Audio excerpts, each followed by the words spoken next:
24 కూడా.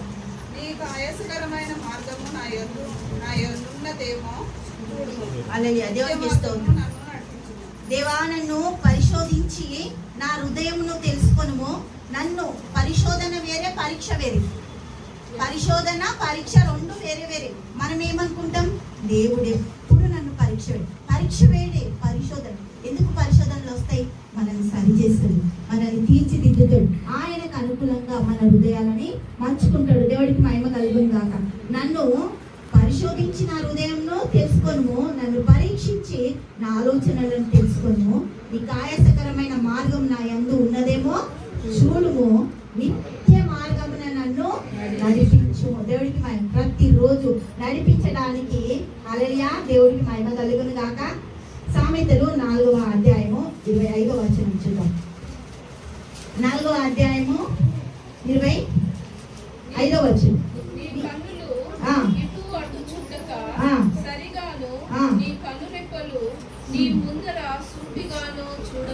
హల్లెలూయా, దేవునికి స్తోత్రం. ఎవరి వైపు చూడాలంట? మన కనురెప్పలు, మన కనుగుడ్లు, కన్నులు అన్ని కూడా కీర్తనలు 138వ అధ్యాయము 2వ వచనం.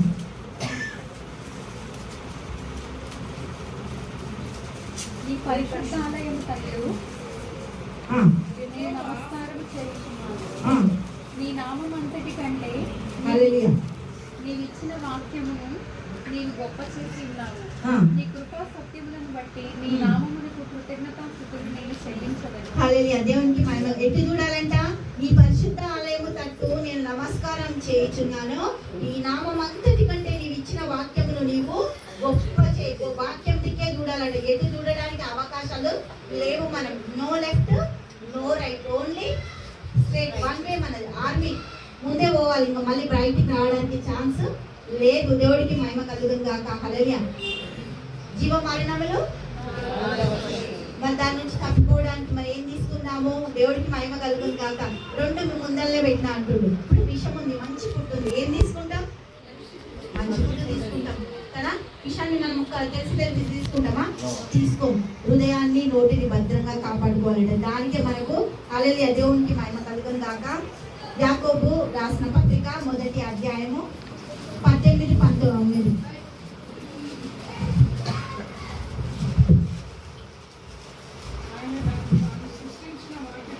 హల్లెలూయా, హల్లెలూయా, ఆమేన్. కింద కూడా చదవండి.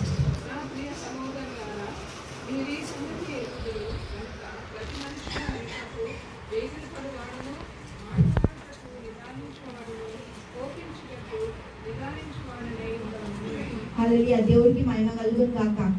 18 ఏమంటుంది ఇక్కడ?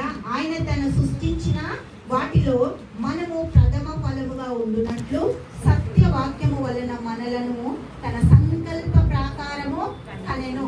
క్రీస్తు మాట, క్రీస్తు హృదయాన్ని మనము ధరించుకోవాలి. దేవుడికి మహిమ కలుగు. 21 చూద్దాం ఒకసారి.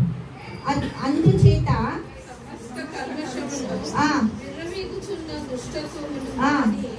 లోపల నాటబడి మీ ఆత్మలను రక్షించుటకు శక్తిగల వాక్యము సాత్వికముతో అంగీకరించుడి. హల్లెలూయా, దేవుడికి మహిమ కలుగును గాక. ఏం చేయాలంటే ఇప్పుడు మనము కీర్తనలు 19, 14 వచనం ప్రకారం ఇక్కడ 21వ వచనం ఏంటంటే దుష్టత్వమును, దేవుడికి మహిమ కలుగును గాక. అందుచేత సమస్త కల్మషమును విర్రవీగుచున్న దుష్టత్వమును మాని లోపల నాటబడి మీ ఆత్మలను రక్షించుటకు శక్తిగల వాక్యమును సాత్వికముతో అంగీకరించాలట. దేవుడికి మహిమ కలుగును గాక. నోటి మాట, హృదయ దానము ఈక్వల్. అది ఒక ప్రేయర్ పాయింట్. ప్రతిరోజు మనం దాని గురించి ప్రార్థన చేసుకోవాలి. దేవుడికి మహిమ కలుగును గాక. తండ్రి యేసయ్యా, మా నోటిని ప్రభా, మా హృదయాలని నీకు అప్పగించుకుంటున్నాము నా తండ్రి. నాయన నోటిలో వచ్చే మాట కాపుదల నుంచి ప్రభా, ఏ మాటలు మాట్లాడాలి ప్రభా, ఏ విధంగా ఉండాలి నా తండ్రి. ఆ హృదయం ఏ విధంగా నీకు సమర్పించుకోవాలి తండ్రి. సజీవ యాగాలుగా మేము మా అమ్మని నీకు అర్పించుకునే భాగ్యాన్ని మాకు ఇచ్చినా కూడా ప్రభా, మేము తప్పుదారిలో వెళ్ళకుండా తండ్రి ఈ మార్గంలో ఉండి నిన్ను ప్రభా ఘనపరిచి మహిమపరిచేటట్టు ప్రభా మా నోటిని, మా హృదయాన్ని, మా శరీరాలని తండ్రి మాకున్న సమస్తాన్ని నీకు అప్పగించుకునేటట్టు ఈ గొప్ప